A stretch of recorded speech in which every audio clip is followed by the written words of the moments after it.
бүген чыннан да бик ямьле, матур көн һәм инде безнең бүген Дубна шәһәрендә Сабантуй. Шулай бик масштаблы, искиткеч, затлы эш барысы да эшләнгән. Һәм инде мин монда үзем беренче тапкыр үземнең иң матур җырларымны алып килдем һәм менә әле генә чыгыш ясадым. Миңа калса тамашачыларга ошады дип ышанып калам инде.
Татар яшьләренә телисе килә, татар телендә күбрәк сөйләшергә, аралашырга.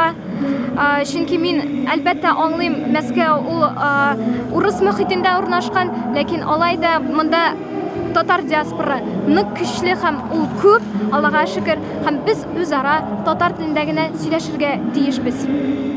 В час, когда приходит вдохновение, сердцем мысль свою ловлю.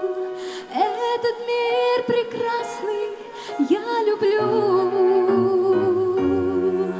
Верю в то, что свет сильнее мрака.